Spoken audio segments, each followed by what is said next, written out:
শখের ষাটে BNP chairperson Khaleda জিয়াকে উপহার দিতে চান পটুয়াখালীর কৃষক সোহাগ। সকালে পটুয়াখালীর মির্জাগঞ্জ থেকে সার নিয়ে ঢাকার উদ্দেশ্যে রওনা দেন তিনি। ভালোবেসে প্রিয় নেত্রীকে প্রিয় কালো মানিককে উপহার দিতে চান সোহাগ মৃধা। পটুয়াখালী প্রতিনিধি মুজাহিদ প্রিন্সের তথ্যচিত্রের ডেস্ক রিপোর্ট।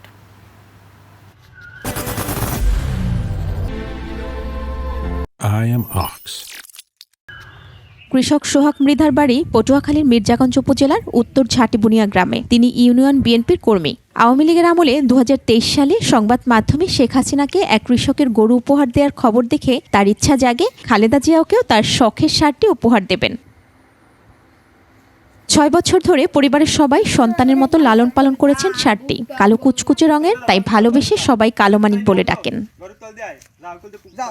গত বছর ষাটটির দর উঠেছিল 10 লাখ টাকা, কিন্তু বিক্রি করেননি সোহাগ মৃধা। প্রায় 35 মণ ওজনের ফ্রিজিয়ান জাতের ষাটটি ঈদ উপলক্ষে উপহার দেবেন বিএনপি চেয়ারপারসন বেগম খালেদা জিয়াকে। এটি লম্বায় 10 ফুট, উচ্চতায় 5 ফুট 4 ইঞ্চি।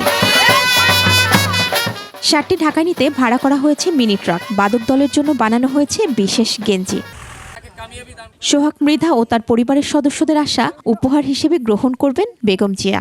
আজকে আমি গরুটা তার জন্য নিয়ে যাব,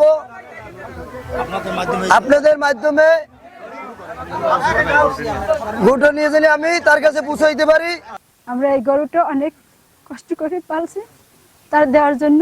সোহাগের কালো মানিককে এক নজর দেখতে বাড়িতে ভিড় করছেন দূর দূরান্তের মানুষ। সোহাগ মৃধা ছোট ভাই, উনি বেগম খালেদা জিয়াকে ভালোবাসা এই গরুটা গিফট করতেছে। কষ্ট করে লালন পালন করছে, যে মনের একটা ভাব নিয়ে এই কাজটা করতেছে, কামনা সফল করবে। দেশটি বেগম খালেদা জিয়া এবং শহীদ রাষ্ট্রপতি জিয়াউর রহমানের পরিবারের প্রতি মানুষের যে ভালোবাসা, মানুষের যে হৃদয়ের টান, সেটা থেকে এই প্রান্তিক চাষি তার শখের প্রাণীটিকে উনি উপহার হিসেবে দিয়েছেন। 2018 সালের দিকে স্থানীয় চৈতা বাজার থেকে 1,37,000 টাকা একটি ফ্রিজিয়ান জাতের গাভী কেনেন সোহাগ মৃধা। তারই বাছুর কালো মানিক। মহিমা পলি, ডেস্ক রিপোর্ট, 21 টেলিভিশন।